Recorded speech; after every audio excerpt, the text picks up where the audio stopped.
Hello students, आज अपन start करने जा रहे हैं क्लास 12th का टॉपिक माइक्रोस्पोरोजेनेसिस। इससे प्रीवियस लेक्चर में अपन ने पढ़ लिया था कि स्ट्रक्चर ऑफ माइक्रोस्पोरेंजियम कैसी होती है और उसके अंदर कौन कौन सी लेयर्स पाई जाती है जो उसे सराउंड करती है, उन लेयर्स का फंक्शन क्या होता है। और आज अपन जो पढ़ेंगे वो है माइक्रोस्पोरोजेनेसिस। जेनेसिस का मतलब ही होता है फॉर्मेशन, यानी कि माइक्रोस्पोरोजेनेसिस का मतलब है formation of microspore by the help of pollen mother cell या microspore mother cells by through meiotic division। ये बात यहाँ बोर्ड पे लिख रखी कि माइक्रोस्पोर का फॉर्मेशन होना किससे, माइक्रोस्पोर मदर सेल से या पोलन मदर सेल से, by the meiotic division, meiotic division की मदद से कहलाता है माइक्रोस्पोरोजेनेसिस। तो आइए अपन देखते हैं कैसे होता है। जनरली जानते हैं कि कैसे माइक्रोस्पोरोजेनेसिस होता है, डेफिनेशन तो अपन ने पढ़ ली। इसके लिए मैं वापस से ड्रॉ कर रहा हूं आपके सामने माइक्रोस्पोरोजेनियम की एक डाइसेक्शन स्ट्रक्चर। देखो, यह है डाइसेक्शन ऑफ माइक्रोस्पोरेंजियम। अब क्या होगा कि इसके अंदर सबसे पहले मैं आपको बना के दिखाता हूं कि यहां पर मान लो आपको पता है कि एंथर जो है एक बायोलोब्ड स्ट्रक्चर है, उसके अंदर 4 माइक्रोस्पोरेंजियम पाए जाते हैं, इसलिए एंथर को टेट्रास्पोरेंजिएट कहते हैं। अब सबसे पहले मैं यहाँ पर एक माइक्रोस्पोरेंजियम बना रहा हूँ, मैंने माइक्रोस्पोरेंजियम बना दिया। और आपको पता है कि जो माइक्रोस्पोरेंजियम होता है ये 4 लेयर से घिरा होता है। जो सबसे पहली लेयर होती है, बस जनरल जल्दी जल्दी बनाएंगे, जो सबसे पहली लेयर होती है उस लेयर को बोला जाता है एपिडर्मिस, और उसके बाद जो लेयर होती है उसे बोलते हैं एंडोथीशियम। फिर बीच में 1 2 3 लेयर थिक लेयर पाई जाती है जिसे बोलते हैं मिडल लेयर, और लास्ट जो इनर मोस्ट लेयर होती है उसे बोलते हैं टेपेटम। आपको बताया था कि टेपेटम न्यूट्रिशन प्रोवाइड करती है माइक्रोस्पोर्स को, माइक्रोस्पोर मदर सेल को, और जो बीच में जो ये पूरी स्पेरिकल स्ट्रक्चर इसे बोलते हैं माइक्रोस्पोरेंजियम। अब बात करिए अगर यंग एंथर की, सबसे पहले वो बात करते हैं यंग एंथर की। बात करें अगर यंग एंथर की, तो यंग एंथर के अंदर इसको जो स्पेरिकल स्ट्रक्चर, इसको बोला जाता है माइक्रोस्पोरेंजियम। क्या बोला जाता है? माइक्रोस्पोरेंजियम, इसको माइक्रोस्पोरेंजियम बोलते हैं।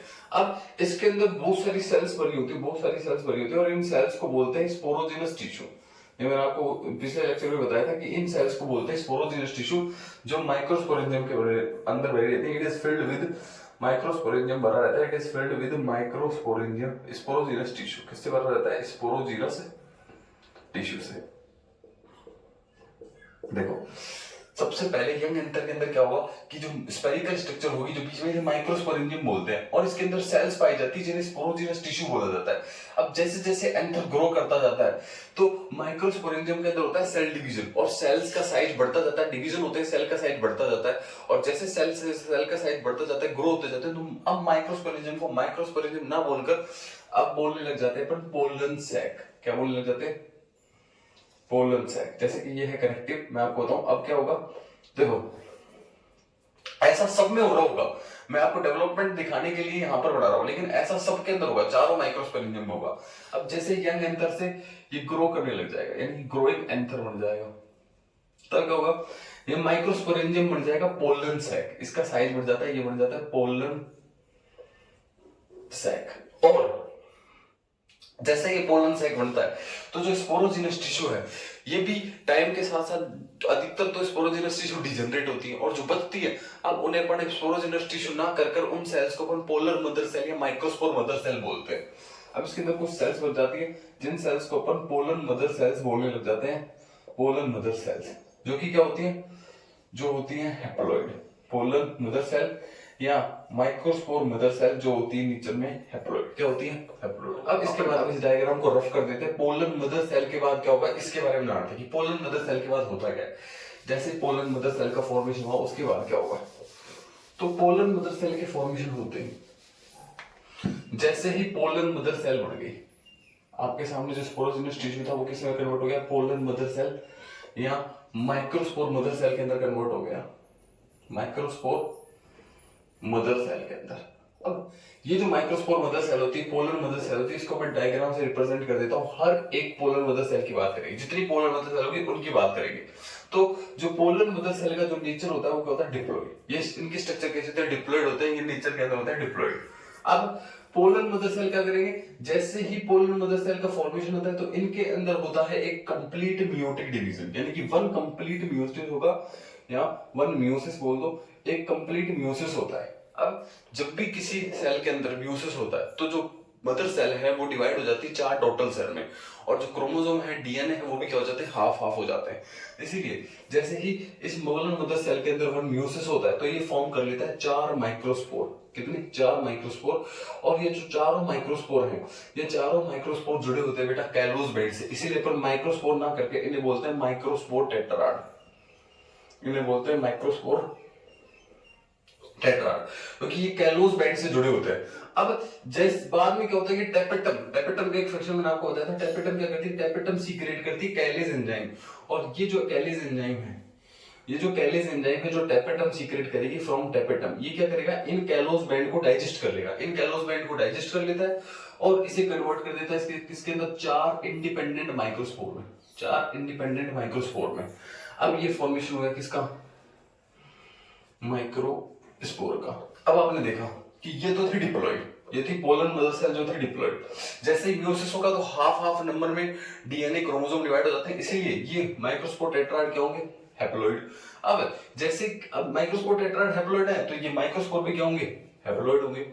और इस प्रोसेस को यानी कि पोलन मदर सेल से माइक्रोस्पोर का फॉर्मेशन होना ही क्या कहलाता है, माइक्रोस्पोरोजेनेसिस कहलाता है। ये प्रोसेस ही माइक्रोस्पोरोजेनेसिस कहलाती है। अब आगे क्या होने वाला है, आगे क्या होगा कि जैसे ये माइक्रोस्पोर का फॉर्मेशन हो गया, ये माइक्रोस्पोर आगे जाके डेवलपमेंट होता है, इनके अंदर क्या होता है, डेवलपमेंट, सिंपल डेवलपमेंट, कोई डिवीजन नहीं होता, सिर्फ डेवलपमेंट होता है और अपनी स्ट्रक्चर में डेवलपमेंट करते हैं। इनके ऊपर दो लेयर्स आ जाती हैं, इनर और आउटर, जिन्हें बोला जाता है एक्साइन और इंटाइन। 2 लेयर आ जाएंगे इनके ऊपर, डिपॉजिट हो जाती है, जिन्हें इंटाइन और एक्साइन बोलते हैं। ऐसे इनके ऊपर 2 लेयर आ जाती है, एक इंटाइन और एक एक्साइन। अब इन्हें जैसे ही डेवलपमेंट होता है इनका, ये डेवलपमेंट होता है इनका और ये कन्वर्ट हो जाते हैं किसके अंदर, पोलन ग्रेन के अंदर। किसके अंदर कन्वर्ट हो जाते हैं, पोलन ग्रेन में। और जो पोलन ग्रेन होते हैं ये भी क्या होंगे, हैप्लॉइड, क्योंकि माइक्रोस्पोर कहते हैं हैप्लॉइड थे। और अब जो पोलन ग्रेन है, आपको एक बात बता दें कि pollen grains are not male gametes, pollen grains को मेल गैमेट्स नहीं होते। पोलन ग्रेन रिप्रेजेंट करते हैं मेल गैमेटोफाइट को, क्योंकि पोलन ग्रेन से किसका निर्माण होगा, मेल गैमेट का निर्माण होगा, इसीलिए इन्हें मेल गैमेटोफाइट बोलते हैं। ये मेल गैमेट नहीं होते, ये वो सेल नहीं है जो ओव्यूल के साथ फर्टिलाइज होंगी ओवेरियम में जाके, नहीं, ये मेल गैमेटोफाइट है जिनसे क्या होगा, मेल गैमेट का निर्माण होगा। अब यही पोलन ग्रेन आगे जाके इनमें होता है बेटा माइटोसिस, जो अपन आगे लेक्चर में पढ़ेंगे, माइटोसिस। और इस प्रोसेस को बोला जाता है माइक्रोगैमेटोजेनेसिस, इस प्रोसेस को बोलते हैं माइक्रोगैमेटोजेनेसिस। और फॉर्मेशन हो जाता है किसका, फॉर्मेशन हो जाता है मेल गैमेट्स का। किसका फॉर्मेशन होता है इससे, मेल गैमेट्स का। अब मैं आपको वापस बता रहा हूं कि पोलन मदर सेल से या माइक्रोस्पोर मदर सेल से माइक्रोस्पोर का फॉर्मेशन होना ही कहलाता है माइक्रोस्पोरोजेनेसिस। जैसे ही जो यंग एंथर होता है उसके अंदर माइक्रोस्पोरेंजियम पाए जाते हैं, वो टेट्रास्पोरेंजिएट होता है। अब माइक्रोस्पोरेंजियम जैसे ही ग्रो करता जाता है तो ग्रोइंग माइक्रोस्पोरेंजियम के अंदर सेल डिवीजन होते हैं, वो ग्रो होकर बन जाता है पोलन सैक। और जो इसके अंदर स्पोरोजेनस टिश्यू होते हैं वो डिजनरेट हो जाते हैं, और जो स्पोरोजेनस टिश्यू सेल्स बचती हैं वो कन्वर्ट हो जाती है पोलन मदर सेल में। और जैसे ही पोलन मदर सेल या माइक्रोस्पोर मदर सेल बनती है तो इनका नेचर होता है डिप्लॉइड। अब इनके अंदर होता है 1 कंप्लीट म्यूटेड डिवीजन, जैसे ही 1 कंप्लीट म्यूटेड डिवीजन होता है ये कन्वर्ट हो जाता है माइक्रोस्पोर टेट्राड में, और एक साथ जुड़े होते हैं by the help of callose bands. Callus band की वजह से एक साथ जुड़े होते हैं और ये होते हैं हैप्लॉइड, क्योंकि जब भी म्यूसिस होता है तो एक म्यूसिस के अंदर मदर सेल से 4 सेल बनती है और जो क्रोमोसोम नंबर होता है वो कहते हैं हाफ हो जाते हैं। अब इस कैलोस बैंड को जो कैलेज एंजाइम है जो टेपेटम सीक्रेट करती है वो डाइजेस्ट कर देता है, रिमूव कर देता है और फॉर्म कर देता है 4 इंडिपेंडेंट माइक्रोस्पोर, और इसी प्रोसेस को माइक्रोस्पोरोजेनेसिस बोला जाता है। यानी कि पोलन मदर सेल से माइक्रोस्पोर बनना क्या कहलाता है, माइक्रोस्पोरोजेनेसिस। फिर बाद में यही माइक्रोस्पोर डेवलप्ड होकर, कोई सेल डिवीजन नहीं होगा, डेवलप्ड होकर फॉर्मेशन कर लेते हैं पोलन ग्रेन का। इन्हीं पोलन ग्रेन्स को मेल गैमेटोफाइट कहते हैं, और अपन आगे पोलन ग्रेन के स्ट्रक्चर पढ़ेंगे। मेल गैमेटोफाइट कहते हैं, ये पोलन ग्रेन आगे इनके अंदर माइटोसिस होता है और फॉर्म कर लेते हैं मेल गैमेट्स का, जो जाके ओव्यूल के साथ फर्टिलाइज होंगे।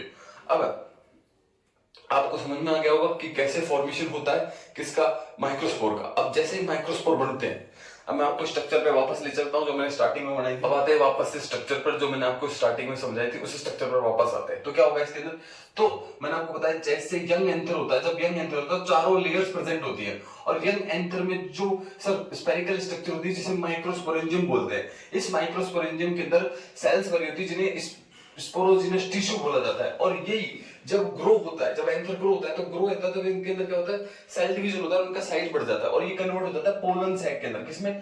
पोलन सैक में। और जो स्पोरोजिनस टिश्यू है वो डिजनरेट हो जाते हैं और जो बचती हैं, जो सेल्स बचती हैं, उन्हें पोलन मदर सेल या माइक्रोस्पोर मदर सेल बोलते हैं। ये होता है जब एंथर ग्रो होता है। और आपको पता है जब एंथर ग्रो होता है तो मिडिल लेयर तो क्या हो जाती है, यंग एंथर में डिजनरेट हो जाती है और बाकी एंडोथीशियम और एपिडर्मिस लास्ट तक रहती है। अब इसके अंदर जैसे ही ये पोलन सैक बन गया और माइक्रो पोलन मदर सेल बन गया, पोलन मदर सेल के अंदर होगा मियोटिक डिवीजन, जो मैंने आपको भी बताया। इसके अंदर होता है मियोटिक डिवीजन और फॉर्म हो जाते हैं क्या, 4 टेट्राड, यानी कि माइक्रोस्पोर टेट्राड का फॉर्मेशन हो जाता है। और यही माइक्रोस्पोर टेट्राड क्या करेंगे, ये माइक्रोस्पोर टेट्राड आगे जाके जब इनके अंदर से कैलोज बैंड की बेंडिंग टूटती है, किसकी वजह से, कैलेज एंजाइम की वजह से, जो टेपेटम सीक्रेट करती है, फिर ये बना लेते हैं 4 माइक्रोस्पोर। क्या बना लेते हैं? 4 माइक्रोस्पोर। और ये माइक्रोस्पोर क्या करते हैं, लास्ट में पोलन गैमेट्स, पोलन ग्रेन्स का निर्माण कर लेंगे। किसका निर्माण कर लेंगे? पोलन ग्रेन का। इनका डेवलपमेंट होता है और इनके ऊपर आ जाता है पोलन ग्रेन का फॉर्मेशन।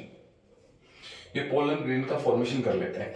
और आपको पता है फिर होता है एंथर का डाइजेंस, और एंथर के अंदर कुछ पॉइंट्स पाए जाते हैं जहां पर अल्फा सेलुलोज की थिकनिंग एब्सेंट होती है, जिन पॉइंट्स को यहाँ पर स्टोमियम बोला जाता है, जैसे ये है, इनको स्टोमियम बोलते हैं। अब यहाँ से क्या होता है कि एंथर डाइजेंस होता है, फटता है और ये पोलन ग्रेन यहाँ से बाहर निकलते हैं, यहाँ से बाहर निकल जाते हैं।